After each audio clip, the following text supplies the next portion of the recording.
నాకు అలవాటు ఏంటంటే ఎవ్రీ సండే కానీ అంటే నాకు ఖాళీ దొరికినప్పుడల్లా నాకు తెలిసిన ఏదైనా మంచి లొకేషన్కి వెళ్ళి అక్కడ లైవ్లో చేయడము, పెయింటింగ్ చేయడము, అవి నాకు ఇలాంటి అవకాశం వచ్చేటప్పుడు కాన్సెప్చువల్గా కానీ లేదంటే ఒక ఐడియా తీసుకొని చేసేటప్పుడు అది బాగా ఉపయోగపడుతుందండి.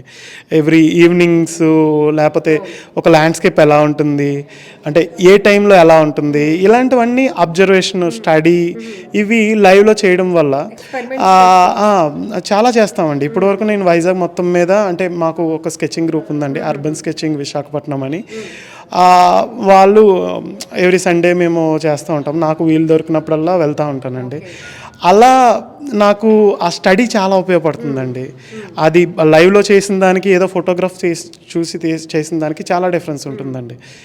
అలా నేను స్కిల్ డెవలప్ చేసుకోవడము వితిన్ నాకు తెలిసి 6 to 7 years టైంలోనే అసలు జీరో అంటే ఇంతకుముందు నాకు ఆ డ్రాయింగ్ అది బాగా అలవాటు ఉంది, కానీ ఈ 7 సంవత్సరాల టైంలోనే పెయింటింగ్ మీద వేరియస్ మీడియమ్స్ మీద నేను మ్యాక్సిమం అంటే ఎక్స్పీరియన్స్ తెచ్చుకోగలిగాను. అంటే ఆ కంటిన్యూస్ ప్రాక్టీస్, బయట లైవ్ పెయింటింగ్ చేయడము, ప్లస్ నేను ఇప్పుడు ఆంధ్ర యూనివర్సిటీలో ఫైన్ ఆర్ట్స్ చేస్తున్నాను, అక్కడ లైవ్ స్టడీస్ ఉంటాయి.